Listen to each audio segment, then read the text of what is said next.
Esses dias eu fiquei pensando em como é longo o caminho espiritual que nós temos que traçar. Diante de um tempo tão curto de vida que Deus nos dá. Vocês já pensaram nisso? Porque a gente vai escutando a palavra e vai observando a distância que está de Deus e nós. Aquilo que ele diz, os meus pensamentos não são os vossos, os meus caminhos não são os seus caminhos. Quão distante, quão longo é o nosso caminho espiritual. No tempo de vida curto, 90, 100, curto, para que a gente possa de verdade, ser transformado. Talvez porque a gente passou mais da metade da nossa vida entrando na igreja para assistir missa sem saber o que estava fazendo. Entrava e saía sem saber. Se alguém te perguntasse, o que o padre falou hoje na missa? Eu falei, não sei não. Qual foi o primeiro evangelho? Não sei qual é o evangelho. O que misturou com a segunda leitura? Primeiro, não sei, não prestei atenção. Entrou e saiu. E por tantas vezes fomos católicos de domingo, contentavam em vir à missa ao domingo. Confessar só uma vez por ano, né? Que é o que a igreja pede, tudo bom. Consciência zero da nossa transformação. Zero. Isso me apavora. Porque nós não vamos, sabe a sensação de que eu tenho, menino, caminhando sem noção do perigo? Os mais velhos aqui vão entender o que era o desenho animado do Mr. Magoo. Ceguinho. Passava por cada perigo, impressionante, nada acontecia. Assim a gente andando, cego. Sem despertar para a realidade espiritual. Nós ainda temos muita dificuldade de entender que o ser humano tem uma realidade terrena e espiritual. Nós ainda temos muita dificuldade de entender que somos corpo e alma. Nós nutrimos muito pouco a nossa alma. Nós não levamos ela a sério como levamos a vida profissional. Estou falando mentira? Não. Né? Vou só perguntar quanto tempo a gente dedica à leitura das coisas de Deus. Quanto tempo a gente lê a palavra todos os dias. E a gente vai ficar envergonhado. Nós já estamos terminando setembro. Eu fico pensando quantos livros de verdade teológicos nós lemos esse ano. É de chorar. Foi nada. Se você somar quantas horas você ficou na internet, você teria lido o livro. Mas é como isso não nos preocupasse. A gente não nutre a nossa alma, a gente não pensa no nosso caminho espiritual. Então, se a gente apertar a gente mesmo, a gente está com aquela fé lá do catecismo e não fizemos um progresso espiritual. Então, por isso que eu estou falando quão distante, quão longo é o caminho espiritual que temos que traçar, temos que viver em relação ao tempo que Deus nos dá. Então, quando Jesus, nesse domingo, né, eu já falei com vocês, toda vez que Jesus conversa com os discípulos, hoje Ele conversa comigo, conversa com você, porque hoje nós é que somos esse povo. Somos nós hoje que continuamos o caminho. Então, quando ele fala, ele chegou naquela casa, sentou com os discípulos, quando ele anuncia pela terceira vez que ele vai morrer, que ele vai ressuscitar, e eles estão preocupados em quem é o maior, quem é o mais poderoso no nosso meio que andamos com Jesus. Quem é o mais poderoso? Quem é o mais importante? Isso está em Marcos, capítulo 9, versículo 30 a 37. Aí Jesus pergunta para eles, o que vocês estavam conversando? E eles ficaram mudos. Ele falou o que para ele? Essa doçura chamada Jesus, né? Assentou com eles, e falou com eles, se alguém quiser ser o primeiro, que seja o último de todos e aquele que serve a todos. Quando Jesus diz assim, se alguém quiser ser o primeiro, é lícito ou não é lícito querer ser o primeiro? Vocês não podem ter dúvida disso. Não pode ter dúvida disso. Nós temos que ler a palavra de Deus e temos que entender o que Jesus quer dizer. Você pode ou não querer ser o melhor profissional? Sim ou não? Sim, claro que pode. Por isso Jesus pergunta, se você quiser ser o primeiro, qual o mal há nisso? Nenhum, ok? Nenhum. Você tem que ser a melhor professora que alguém encontrou na vida. Você tem que ser o melhor médico que alguém encontrou na vida. O melhor advogado, a melhor professora, a pessoa que melhor faz o bolo. Cada profissão nós temos que ser o melhor. Ok? Não tem nada de ilícito nisso. O que eu não posso? Eu não posso fazer com que isso seja uma arma para me oprimir alguém, para me fazer de uma autoridade em cima de alguém e desprezar o outro. Eu tenho que pegar a minha capacidade, do talento que Ele me deu e colocar a serviço dele e do irmão. Aí é que está a pega evangélica. Aí que é a diferença. O que você fez com esse dom que Ele te deu? Estar a serviço do outro. Estar a serviço de Deus. Aquilo. Como é que o Senhor me sonha hoje? O que o Senhor quer que eu faça contigo? O que o Senhor quer que eu faça por ti? Como é que eu faço com esse talento que o Senhor me deu hoje? Eu quero ser o melhor. Para quê? Para ser o mais famoso? Não. Para servir mais. Para aliviar mais a dor. Aliviar o sofrimento. Trazer uma alegria. Melhorar a vida do outro. Abrir caminho para o outro. Isso coloca a sua vida a serviço naquele talento que Ele te deu. Quantas coisas você pode fazer e só você pode fazer com aquele dom que Ele te deu? É muita coisa. É muita. Coloca a serviço. Comece a prestar atenção nisso, vocês vão ficar impressionados. Mas se no nosso meio, se no nosso coração tiver aquilo que Tiago falou. Se você quiser ver, Tiago capítulo 3. E ele fala, mas se tiver inveja e rivalidade, tem não. Tá vendo que a nossa conversão é longa? É difícil. Porque se vocês estão num ambiente fechado de trabalho, se alguém desponta ou alguém é chamado a ganhar um cargo, o resto vai matá-lo. Eu falei mentira? Por que ele que foi chamado? Eu sou muito mais bacana. Então onde a inveja, a rivalidade de Deus está? Não. Nós somos filhos do mesmo Pai. Está vendo como é que o processo é difícil? Essa sabedoria do mundo não é de Deus, né? É difícil, aqui está todas as desordens e todas as espécies de obras más. Quantos matam por ciúme, por inveja? Quantos tentam destruir o trabalho do outro, porque não fui eu que fiz? Qual é a consciência cristã? Qual é a consciência que somos filhos do mesmo Pai e que cada um de nós tem um talento a desenvolver? Qual é a dificuldade em descobrir que o outro tem um dom maravilhoso? Qual é a dificuldade? É porque o nosso coração é duro, é fechado. Nós vivemos para hoje, para aqui e agora, não temos dimensão de eternidade. Não temos dimensão que somos filhos de um Deus que nos convida a viver uma vida que a gente não tem noção, não tem limite. Mas a gente fica preso no nosso nada, né? No nosso ateliê, na nossa segurança aqui. Está errado. Então, vocês imaginem a distância que temos nós e Deus. Em Deus não há orgulho, porque Ele é o que é, né, gente? Ele é abundância, né? Ele é o Todo-Poderoso, né?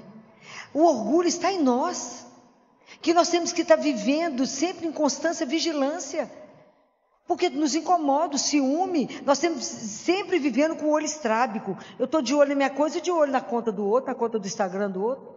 Acorda, eu estava brincando com as minhas adolescentes, que elas desmaiam na escola, não comem, porque elas acordam e vão olhar o Instagram. O que vocês têm com a vida do outro? Nada. Então elas vão olhar o Instagram para depois arrumar o cabelo, depois maquiar, não dá tempo, chega na escola, não comeu, desmaia. É uma loucura. Né? Mas porque não se olha, mas olha o outro, é o olhar estrábico, está sempre comparando a vida. Mas pensa, em vez de você perder tempo com isso, coloca a sua vida a serviço de Deus e do outro. Vocês vão ficar impressionados com o que Ele vai fazer, através de você. Então, como nós temos que trabalhar essas coisas em nós? Como eu olho isso aqui e falo, meu Deus, quanta coisa, né? Quando o Evangelho, a primeira leitura de segunda-feira, dizia assim, é tudo para a gente poder aprender, não fala misericórdia, Senhor. É misericórdia, né? Fala assim, não recuses um favor a quem dele necessita, se tu podes fazê-lo. E às vezes você pode fazer alguma coisa por outro agora que ele chegou. Aí você fala assim, não digas ao próximo, vai embora, volta amanhã. então te darei. Cada vez que eu escuto essas coisas, eu tenho que parar e pensar, será que eu estou fazendo isso? Será que a pessoa chegou, me ligou, ou foi atrás de mim e eu falo, não, hoje não tem jeito, volta amanhã. Pode ser que amanhã eu que não tenho um amanhã, o outro não tem um amanhã. Isso está em Provérbios, mas a gente não lê, né? A gente não sabe.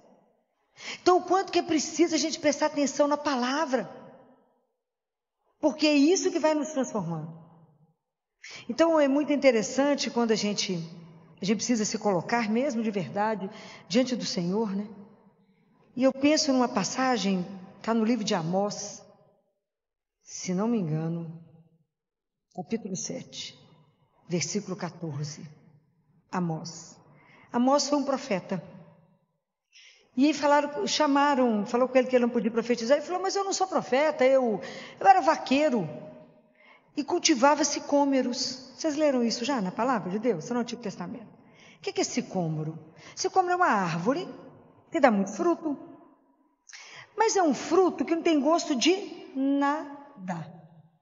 Então, antes da colheita, aquele que cuida dessa árvore tem que cortar com cuidado cada fruto. Para quê? Para que a seiva penetre e, sem transformar a substância, ela dá gosto a esse fruto. Então ele fica saboroso. Essa é a nossa história.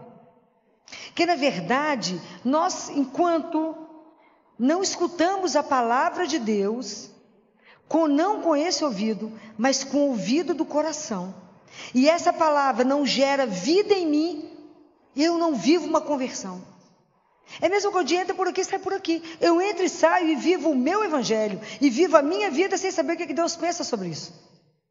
Então, o evangelho, a palavra de Deus, é esse suco que dá gosto à nossa vida, que nos faz ter sabor, senão nós somos um bando de insonso. Fala, você é católico, você é cristão, mas sua vida é igual de pagão, está reagindo igualzinho um pagão. O que vai dar esse entalhe? O que vai nos transformar? É somente a palavra, quando eu permito que ela se gere vida em mim. Porque se eu escutei essa palavra, igual eu falei agora com vocês de Provérbios, se alguém te procurar e te falar, me faça um favor, e você puder fazer, e não fizer, na hora você vai lembrar da palavra de Deus, fala, peraí, volta atrás, porque essa palavra já tocou o meu coração, e eu tenho que pensar nela. Então, se essa palavra não me transformar, está resolvendo o quê? Vim aqui escutar? Nada. Eu digo para vocês, nada. E Deus falou, seja quente ou frio, se você for morno, eu te vomito. Está lá em Apocalipse, é só ler. E aí Jesus fala uma outra palavra, porque a gente tem que prestar atenção, porque o caminho com Deus, ele vai exigindo de nós cada vez mais uma conversão cada vez mais profunda. Saia da superfície, mergulhe e faça valer a sua vida espiritual. Porque da outra coisa que ele diz se alguém, ele fala, ele coloca uma criança no colo e fala, se a gente não for como uma criança, se a gente não acolher uma criança e não for como ela, a gente não entra no reino do céu. Qual é a questão da criança? Seria devolver para cada um de nós aquela pureza inicial lá de Adão. Enquanto ele convivia com Eva, que Eva não era propriedade dele ainda, e era apenas uma companheira. Quando a gente, criança, não possui, né? Criança vive com o que tem, na alegria do que tem. A criança vive essa pureza, essa simplicidade, até 5 anos de idade, só. Depois disso, acabou, só até 5. E a criança, ela tem uma confiança. A criança tem uma entrega. Então, o que Jesus nos diz aqui? Solta o que você está segurando. Solta a rédea da sua vida e deixa ela comigo. Solta a segurança que você tem nas suas posses, naquilo que você acha que te dá segurança na vida. Solta e entrega.